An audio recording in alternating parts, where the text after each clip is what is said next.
Hello everyone. हमारा chapter चल रहा था संख्या पद्धति और संख्या पद्धति में अब तक हमने बहुत सारी प्रॉब्लम्स हल करा दी हैं जो कि आपको समझ में भी आ गई होंगी। आज उसी के आगे कराते हैं। जैसे कि एक क्वेश्चन दिया है, एक संख्या का 65% उस संख्या के 4/5 भाग से 21 कम है तो वह संख्या क्या होगी। जैसे ये लाइन बोल रही है ठीक उसी प्रकार से ही करते चले जाइए। जैसे कि एक संख्या का 65% तो इस संख्या का 65% उस संख्या के 4/5 से, यानी 4/5 भाग इससे और 21 कम है। फिर देखिए, एक संख्या का 65% उस संख्या के 4/5 भाग से 21 कम है। ये हो जाएगा x गुणा 65/100। ये हो जाएगा 4/5x माइनस 21। इसे काट दीजिए 5 से। 13x/20 माइनस 4/5x बराबर 21। यहां से 13 माइनस 16 बराबर 21। यहां से बचा माइनस का 3x बराबर 21 गुणा 20 और x बराबर हुआ 140। तो वह संख्या होगी 140। देखिए नेक्स्ट क्वेश्चन आता है ये 6 की पावर 333, 7 की पावर 222, 8 की पावर 111 में अभाज्य गुणनखंडों की संख्या कितनी होगी। तो इस 6 के लिए लिख सकते हैं 2 गुणा 3 और इसकी घात 333। 7 की पावर 222 इसे लिख सकते हैं 2 की पावर 3 की पावर 111। यह हो जाएगा 2 की पावर 333 गुणा 3 की पावर 333 गुणा 7 की पावर 222 गुणा 2 की पावर 333। क्योंकि किसी संख्या की घात के ऊपर यदि घातें होती हैं तो उनकी आपस में गुणा कर लेते हैं। देखिए 2 की पावर जब आधार समान होते हैं घातें जुड़ जाती हैं तो 2 की पावर हो जाएगा ये 333 और 333 666 गुणा 2 की पावर 333 गुणा 7 की पावर 222। उसने कहा था अभाज्य गुणनखंड कितने बनेंगे इसमें।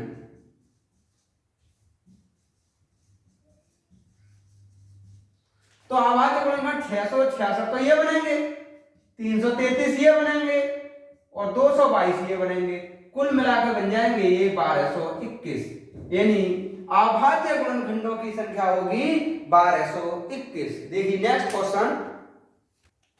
देखिए नेक्स्ट क्वेश्चन आता है ये, वह संख्या कौन सी है जिसका 1/5 भाग में 4 की वृद्धि। मान लीजिए वह संख्या x है, इसका 1/5 भाग में 4 की वृद्धि यानी 4 जोड़ दिया।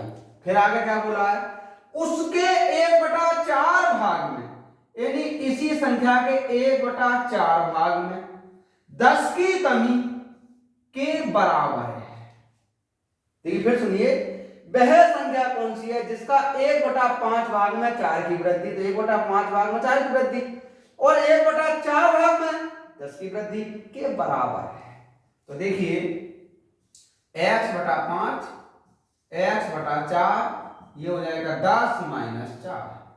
यहां से 4x माइनस 5x नीचे हुआ 20, ये हुआ 14 माइनस का x/20 बराबर 14, x बराबर हुआ 280। तो वह संख्या होगी 280। देखिए नेक्स्ट क्वेश्चन आता है। देखिए जैसे कि क्वेश्चन दिया है 50 से 1000 के मध्य आगे पढ़ने वाली पूर्ण वर्ग संख्याओं की संख्या क्या होगी। अब 50 से ऊपर जो पूर्ण वर्ग संख्या होगी वो 8 का ही वर्ग होगा, क्योंकि 7 का वर्ग तो 50 से नीचे होगा। और लास्ट में 1000 का मतलब हुआ 4 अंकों तक, यानी 1000 के मध्य होने चाहिए, 1000 से कम ही होनी चाहिए। तो ऐसी संख्या तो 31 हो सकती है, कोई तभी 961 होगा। तो या तो सारी संख्या को लिख करके फिर बीच की काउंटिंग निकाल लें, लेकिन दूसरा तरीका ये आता है इस 50 का वर्गमूल निकाल लें, और 50 का वर्गमूल 7.07 आएगा। 1000 का भी वर्गमूल निकाल लें, इसका वर्गमूल 31.6 आएगा।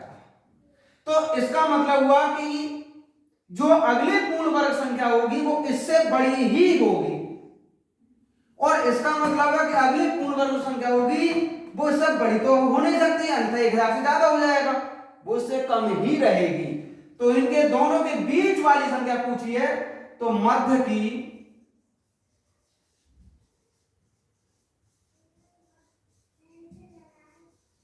पूर्ण वर्ग संख्या इस 31 में से 7 कम कर लो 24, इन दोनों संख्याओं के मध्य पड़ने वाली पूर्ण वर्ग संख्याओं की संख्या होगी 24। देखिए नेक्स्ट क्वेश्चन, देखिए नेक्स्ट क्वेश्चन आता है 4 अंकों वाली सबसे छोटी पूर्ण वर्ग संख्या क्या है।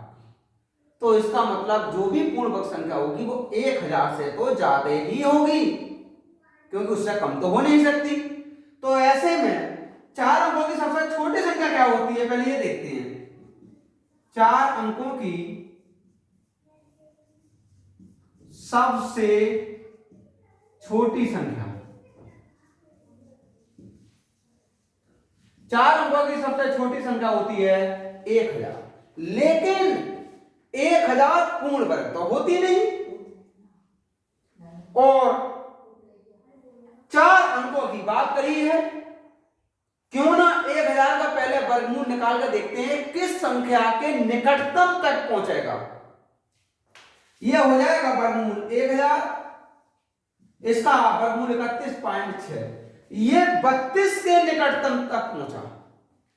इसका मतलब हुआ कि जो भी संख्या 4 अंकों की सबसे छोटी पूर्ण वर्ग होगी वो 32 का ही वर्ग होगी। तो 32 का वर्ग होगा 1024। तो सबसे छोटी पूर्ण वर्ग जो संख्या होगी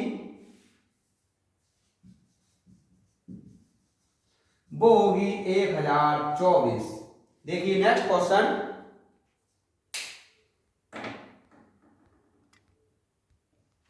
देखिए जैसे कि ये क्वेश्चन दिया है 2 की पावर 250, 3 की पावर 150, 5 की पावर 100 और 4 की पावर 200। इन संख्याओं में बताओ सबसे छोटी संख्या कौन सी होगी।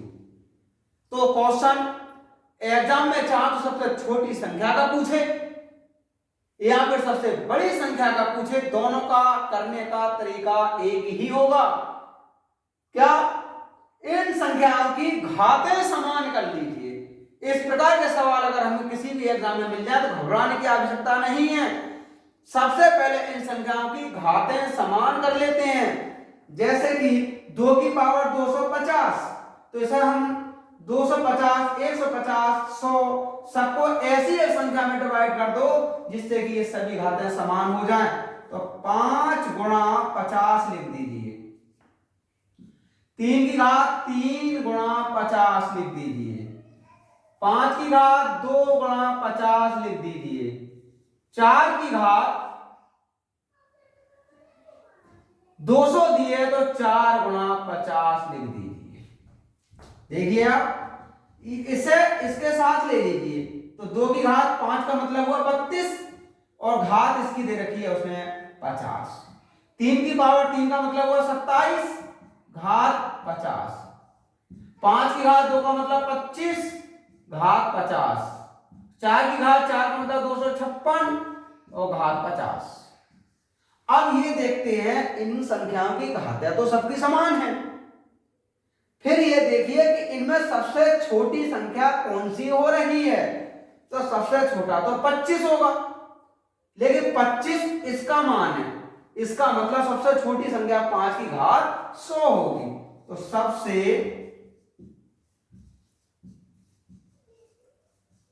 छोटी संख्या ये होगी 5 की घात 100। अगर मान लीजिए इसी में ये पूछ लेता सबसे बड़ी संख्या कौन सी होगी, तो सबसे बड़ी संख्या 256, तब हो जाता आंसर इसका 4 की पावर 200। देखिए नेक्स्ट क्वेश्चन, देखिए जैसा कि क्वेश्चन दिया, यदि कोई संख्या 31 से उतनी ही बड़ी है जितनी कि वह 75 से छोटी है, तो बताइए वह संख्या क्या होगी। तो इसका बहुत आसान सा ट्रिक होता है, वह संख्या होगी इस 31 को और 75 को जोड़ करके आधा कर दो बस, ये हो जाएगा 106 अर्थात 53, तो वह संख्या होगी 53। देखिए नेक्स्ट क्वेश्चन, देखिए जैसे कि सवाल दिया है, वह संख्या ज्ञात करो जिसका 1/7 भाग, मान लीजिए वह संख्या 1 है, इसका 1/7 भाग उसके यानी इसी संख्या की कौन सी वाली जो x दी है 1/11 भाग से 1/11 भाग से 100 अधिक होना चाहिए। तो सीधी बात हो गई, x/7 x/11 बराबर होना चाहिए 100, 11x - 7x/77 बराबर होना चाहिए 100, यहां से बता 4x बराबर 100 गुणा 77, x बराबर हो जाएगा 25 गुणा 77।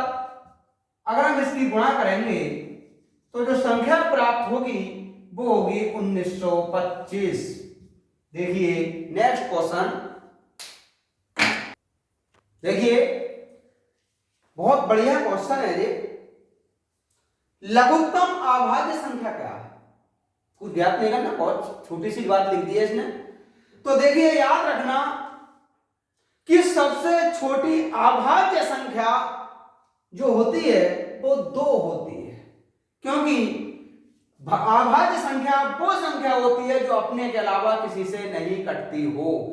आप कहेंगे एक भी तो हो सकती है, एक ना अभाज्य होती है और ना ही भाज्य होती है, इसलिए सबसे छोटी अभाज्य संख्या होगी 2। देखिए नेक्स्ट क्वेश्चन, देखिए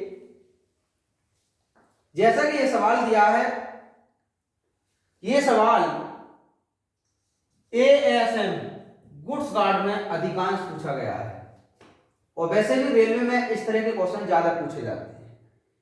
जैसे सवाल दिया है इसने, ऊंटों के एक झुंड का 1/4 जंगल में देखा गया। मान लीजिए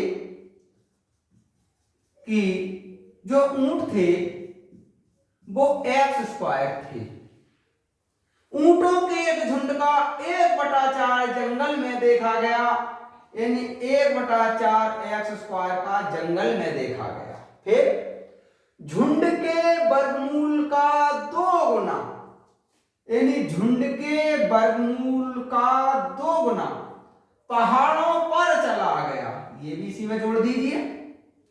शेष 15 ऊंट नदी के किनारे देखे गए, ये भी इसी में जोड़ दीजिए। अब ये कुल ऊंटों के बराबर हो गए। फिर सुन लीजिए, ऊंटों के एक झुंड का 1/4 जंगल में देखा गया, मान लीजिए ऊंट x² थे, झुंड के वर्गमूल का 2 गुना पहाड़ों पर चला गया, तो 2 वर्गमूल x², ये पहाड़ों पर चला गया, इसमें जोड़ दीजिए। 15 ऊंट नदी के किनारे पाए गए, वो भी इसी में जोड़ दिए। अब सारे ऊंट मिलाकर के वही ऊंट होने जाने जो थे जंगल में। तो देखिए 1/4 x² minus x² plus 2x plus 15 बराबर 0, ये हो जाएगा 3/4 x² प्लस 2x प्लस 15 बराबर 0, ये हो जाएगा 3x² माइनस 8x माइनस 60 बराबर 0, 3x² minus 18x plus 10x minus 60 बराबर 0, यहां से 3x कॉमन लिया, x माइनस 6 प्लस का 10 कॉमन लिया, x माइनस 6 बराबर 0, x माइनस 6 और 3x प्लस 10 बराबर 0। यहां से ऊंटों की संख्या माइनस में तो नहीं हो सकती, तो x माइनस 6 बराबर 0, x बराबर 6। अब जो ऊंट थे जंगल में वो थे 6 का वर्ग, यानी 6 का 6 में गुणा करेंगे, ये हो जाएगा 36। यानी ये कह सकते हैं कि उस जंगल में ऊंटों की संख्या जो थी वो थी 36। देखिए चैप्टर आज हमारा समाप्त हुआ संख्या पद्धति का। कल नया चैप्टर प्रारंभ करेंगे। इसमें सारे चैप्टर की आप प्रैक्टिस करें, अभ्यास करें। अगर कहीं कोई भी प्रॉब्लम्स आती है आप कमेंट में लिख करके दें। हमारे चैनल को अधिक से अधिक लाइक शेयर करें, सब्सक्राइब कर लें, जिससे कि हमारी वीडियो आपको प्राप्त हो सके। लाइक कर लें और हमारे चैनल के लिए ज्यादा से ज्यादा फैलाएं।